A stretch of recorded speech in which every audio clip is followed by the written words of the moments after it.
The time has come, the patch is live, the game is now live on both Steam and of course on Switch with the Ecto Edition, and Ghostbusters big 1-year DLC 4 is available. We're gonna break down every single thing about it and give you a full walk down of what to expect in the patch notes for those who are already playing and those who are new to the game.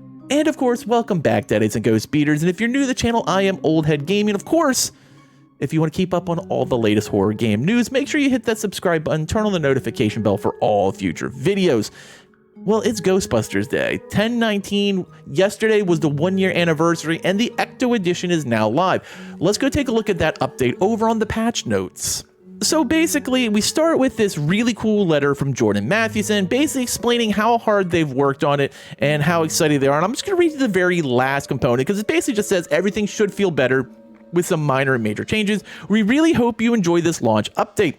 It was a product of an extremely dedicated dev team focusing on bringing Ghostbuster Spirit Unleashed to an entirely new level. Ever since launching the game a year ago, we have consistently pushed to continue adding and fixing everything possible in order to make this game the best Ghostbusting experience out there. And I'm excited to play more in live and listen to feedback that rolls in across our community pages. As always, thank you for playing and enjoy busting ghosts, lead designer Jordan Mathewson. And of course, this makes it sound like this isn't the end point for the game. They didn't call it the Game of the Year edition. It was just a launch on Steam after the exclusivity. Now, I'm not sure how that's going to work for crossplay. I'm assuming they're going to still have to use Epic anyway, which is a weird thing, but we'll see how that all plays out. But let's see what else we got in this update. The first thing, of course, the Ecto Edition dropped on not only Nintendo Switch, but it also dropped on Steam today and was verified for Steam Deck. So you can play on handheld on PC, you can play on handheld on the Switch, which is really freaking awesome. Along with that, we got not one, but 2 new maps that bring the grand total to 10 different places. The new map, PD's Pirate Cove, for libations and fun don't walk, but run to PD's Pirate Cove. Scallywags and buccaneers alike will find games galore, grog by the gallon, and more ghostly apparitions than a sunken shipwreck. Shiver me timbers indeed. But that's not all. We also got the Galeway Station. Subway patrons reporting the sight of a ghostly old-timey train cars encounter with tormented apparitions in the underground, particularly in the Galeway Station. But not to be outdone, there is a new ghost type, the Overlord. The Overlord is the latest playable ghost type with 3 variation, of course. Big Bad Samhain is playable, which is freaking awesome. You also have the Darklock and the Gravebringer options. The Overlord ghost type was extremely enjoyable to build because we wanted to build a ghost that retained the iconic elements of Samhain, while also for it to be used in a matchmaking environment, as well as create a fun boss fight for the narrative expansion. This led us to crafting a very different, unique ghost that changes many aspects of the experience. They've also added to the story mode, which Samhain is the main villain of that, which is pretty awesome. He is voiced by Ryan Colt Levy, and the new Evil Edition lurks. In addition to new acts, there's also a special boss fight that you can conquer with friends once you reach a certain point in the story. So once you've reached the story, there is a boss fight with Samhain. This game is going to new lengths with this Ecto Edition update. Along with that, they're raising tenure to level 5. If you're unfamiliar with Ghostbusters and this is your initial foyer into the Spirit Unleashed universe, that's their prestige system. In order to unlock the molecular destabilization suit, you'll have to prove your skill, experience in Ghostbusters and level up to your tenure. They're bringing new Halloween masks. The Halloween masks are back this year, and we've got 4 new masks that really spice things up. These masks are only available to November 16th, so make sure you get your costume pictures taken before them. Now, this is exactly the same as last year, where the masks weren't permanent. I wish they were, but it is what it is. New cosmetics, cardboard gear shells. We've got a whole new gear set available, perfect for busters with a limited budget. New collectibles tab on the Tobin pages. New feature, Ghost Bounties, which is awesome because there never was any before. This gives players more ways to enjoy ghost busting by adding Ghost Bounties. They are random ghost bots that can tackle by yourself or with a group of friends to really challenge yourself and earn some XP. This allows new players the opportunity to learn the ropes with different levels of ghost difficulty. Team up with friends and try to take them down. They've added new feature character and gear loadouts, offline progression. With the release of Ghostbusters Spirit Unleashed, 2 additional platforms, we wanted to allow the ability to play and on the go and retain your progression. While this update, we've added the ability to play offline and then sync your account when you get back on. Like, this is an actual really big thing here. Of course, there were some changes and improvements. After adding the drudges, we feel we finally reached a good baseline balance for the Ghost experience. This allowed us to review a lot of community feedback and data to hand out some changes, mostly buffs, to some of the Ghosts we felt needed the adjustments. Read below for more details, but ultimately try everything out in game and send us feedback our way. We still have things in mind, but we want to reevaluate before the update to see the changes and action. Always a huge thank you to our community for providing passionate feedback on this gameplay, and it's very helpful in balancing an asymmetrical game like this. Here's what they did. Ghoulie, in general, reduce Fear Inferno wind-up time and cooldown, reduce Fear Inferno damage.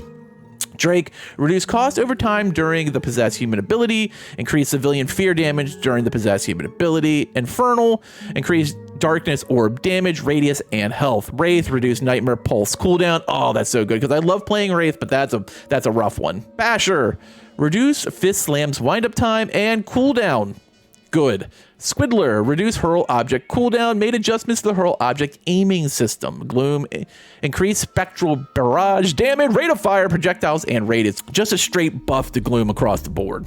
Howler, reduce the sonic pulse windup time, increase floating seeker's projectile speed. Poltergeist, reduce overcharge windup time, slightly increased fear damage for each shock pillar and pulse, reduce shock pillar's cooldown for Toxie, pretty good. Glutton, General. Glutton's variant's ultimate abilities now deal damage to Buster, traps, and gadgets. Increased possessible consumption rate, removed cost from consumability, adjusted ultimate ability cost, damage, and cooldown to account for the new Glutton changes. And finally, Watcher. Fixed an issue with the Watcher's default tint selection, overall increase Watcher stats, reduce optical flare cooldown on Bug-Eye, reduce optical flare cost over time for Bug-Eye, and increase optical flail and damage range. It's not easy being the new guy. I would know. I just walked in off the street and had 3 scientists telling me ghosts are real. And they're everywhere.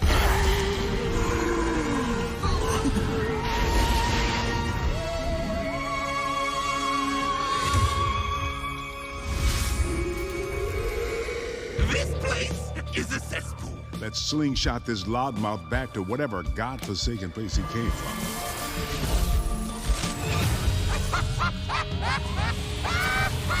Turn it off! Turn it off!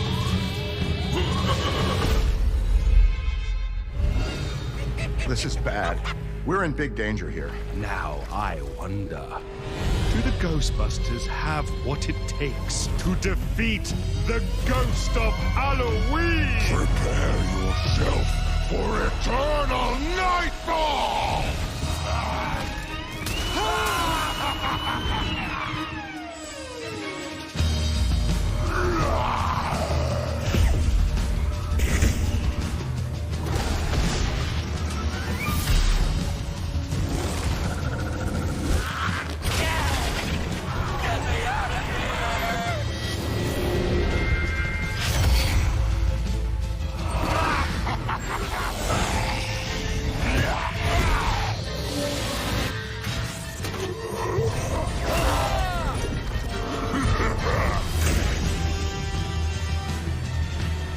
Find anything? All quiet here.